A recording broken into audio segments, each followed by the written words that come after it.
The transport shuttle was never meant to enter the atmosphere.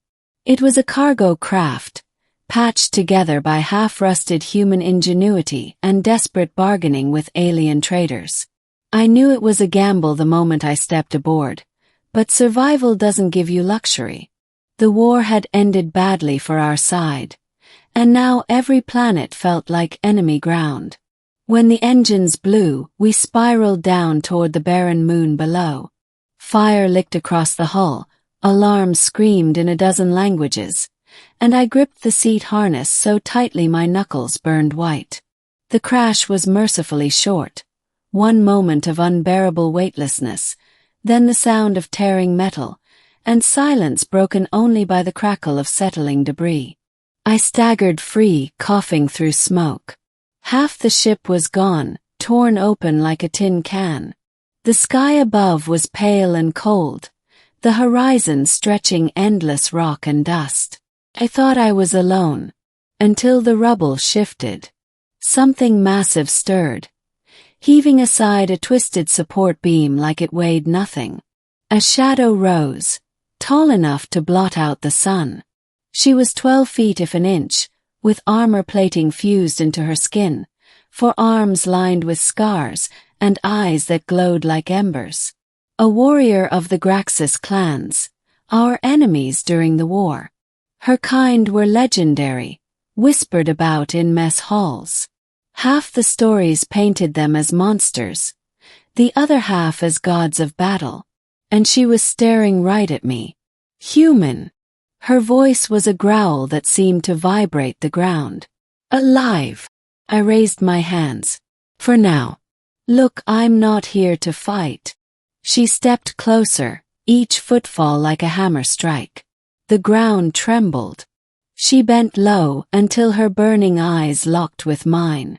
Good. I would not waste strength crushing prey. Not now. Not when the heat burns me. That word, heat, made my chest tighten. I don't understand. Her nostrils flared. She sniffed the air around me, and her expression twisted into something between hunger and amusement. You will. Soon. The middle. The first hours were survival. We salvaged what we could. Ration packs, heat blankets, a cracked medkit. The ship's beacon was fried, which meant rescue was a fantasy. The barren moon was unforgiving. Temperature swung from blistering sun to deadly cold, with only jagged canyons for shelter. Despite her size, the warrior moved with eerie grace. She could leap twice my height, lift debris that would have crushed a tank, and sense predators long before they crept near. I followed her because I had no choice. That night we made camp in a cave. She stacked boulders like bricks, creating a windbreak. I tried to start a fire, fumbling with a spark rod, while she sat watching me with a predator's calm. "What's your name?" asked finally. She tilted her head. "Names are for weaklings. For your tongue, call me Ryla." "All right, Ryla. I'm Daniel." Her forearms folded across her chest. "Daniel," she repeated, tasting the sound. Small name. Small human. Small maybe, but useful. I gestured at the fire, which finally crackled to life. "Unless you'd rather freeze." For a moment, her lips twitched in something that might have been a smile. It was later, as I dozed against the cave wall, that she spoke again. Low. Almost to herself. "The heat grows." I blinked awake. "Heat? You mean temperature?" Her glowing eyes locked on me. "No. The heat inside. My kind we enter cycle. Body burns. Drives us to seek union. Without it, madness takes root. Death follows." I swallowed hard. "And you're saying, you're in that cycle?" She leaned closer, and I could feel the radiant warmth pouring off her massive frame. "Yes, and I am stranded. Alone. Except..." Her clawed hand brushed the ground near me, inches from my boot. "For you. My heart thudded so loudly I was sure she heard it. The following days blurred into survival and tension. Every movement, every glance carried weight. She hunted beasts that looked like scaled wolves, tearing them apart with bare hands. She carried meat back for me without asking. I shared water and mended her wounds with a medkit, pressing bandages against flesh so hot it made my skin sweat. Each time my hands lingered, she inhaled sharply. Each time she leaned too close, I fought the instinct to pull away. "Why me?" I asked once as we trekked across a canyon floor. "You could survive without me." Her gaze burned into me. "No, you steady me. Heat devours my mind, but your scent cools it. Human, you are anchor." The admission left me shaken. An alien warrior, 12 feet tall, bred for battle, claimed she needed me. Not my strength, not my weapons. Just me. But need cuts both ways. Without her, I would have died on day one. Predators prowled the ridges, storms tore across the plains, and I was nothing but fragile flesh and stubborn will. We were two broken halves forced into uneasy alliance. And the heat between us only grew. The breaking point. On the 7th night, a storm ripped across the moon. Dust clouds turned the sky black, lightning split the horizon, and the cave we sheltered in shook with thunder. I huddled under a blanket, while Ryla paced like a caged beast. Her breathing was ragged. Sweat glistened on her armored skin. Her eyes glowed brighter than I'd ever seen. "Daniel," she growled, "I cannot control much longer." I forced myself to meet her gaze.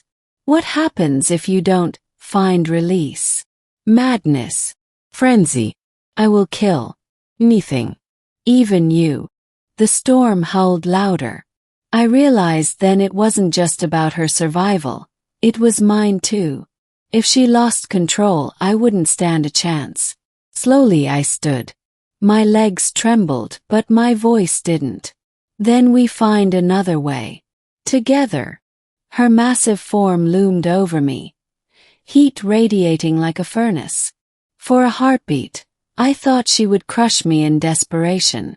Instead, she lowered herself, pressing her forehead gently against mine. "You are brave," she whispered, voice trembling. "Too small, too fragile, yet brave." And in that fragile moment, warrior and human, predator and prey, we were equals. The ending. The storm passed by dawn, leaving the sky washed clean. Ryla was calmer, though exhaustion clung to her massive frame. She hadn't succumbed to frenzy. Somehow my presence, my words, my touch had steadied her. Days turned to weeks. We learned each other's rhythms. She taught me to track prey, to hear the whisper of shifting dust that meant danger. I taught her patience, how to mend wounds with careful hands instead of brute strength. The bond between us grew, forged not from war but survival. Then one morning a shadow crossed the sky. A ship, human markings, civilian. My beacon repair attempts must have worked after all. Rescue. As the vessel descended, Ryla stood apart, towering against the horizon. "You will leave," she said, not a question but a certainty. I stepped closer. "And you?" Her eyes softened, embers dimming with something like sorrow. "My people would not forgive alliance with human. Yours would not accept me. But know this, Daniel, on this moon you anchored me.